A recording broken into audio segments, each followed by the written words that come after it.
We were at the expressway, so per day there is a lot of cars who come in and go out. So we had around maybe 6,000 cars a day, and we had to take the temperature. I think the first most important part is taking the temperature. Second is checking the ID card of the person, if that person is from Hubei or from Wuhan. And second is also asking the person about how he's feeling, or has he been in contact with any person recently who has fever, cough, or have been not feeling so well. This volunteer period was so hectic. We didn't really get time to think like, what is it that I'm doing, or what is it that I am contributing. But during the time that we were volunteering, the time that we were going to work, we were going to volunteer, I used to tell my husband, oh my God, the whole of Wenzhou is empty. Like, we are so used to see crowded streets and so many people walking around. And at that time, it was so scary. There was no one on the street. And then after the epidemic passed and Wenzhou started opening up again, when I see the people walking on the street, when I see the kids playing, when I see the old people gathering and people smiling on the street, I felt like they don't know, but I had a small part to play in that.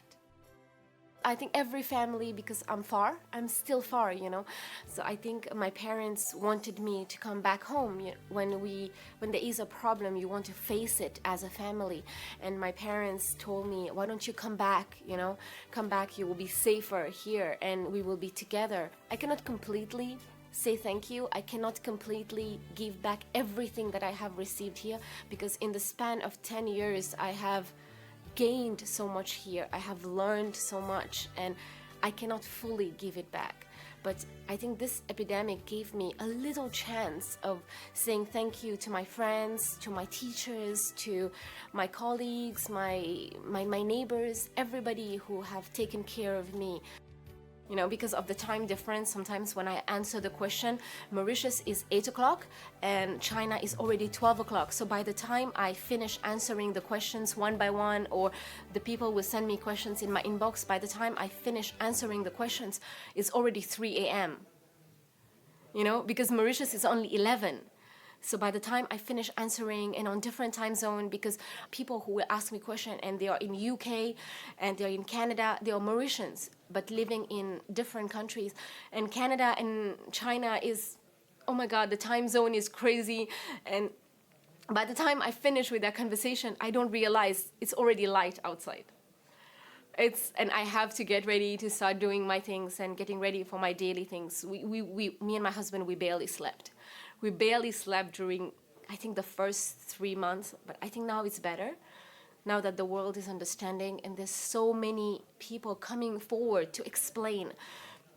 Doctors, health ministers, nurses, so many people are coming forward to explain. So I think now different time zones have their own heroes. So now I can sleep. So my story with China began a long time ago because my parents do business in China. So when I was very young and growing up, I've seen my parents working with China like very closely. And when it was time for me to go to university, so my mom told me that, you can go to any country to be a doctor, but I've worked closely with Chinese people, and I feel that China can teach you more than medicine. China can teach you how to work really hard and how to be the best of what you are going to undertake, not just medicine, but in a lot of things in life. And she thought that China can make me a better person, give me better opportunities, and make me a complete person. I think that's what she had for me, the vision she had for me.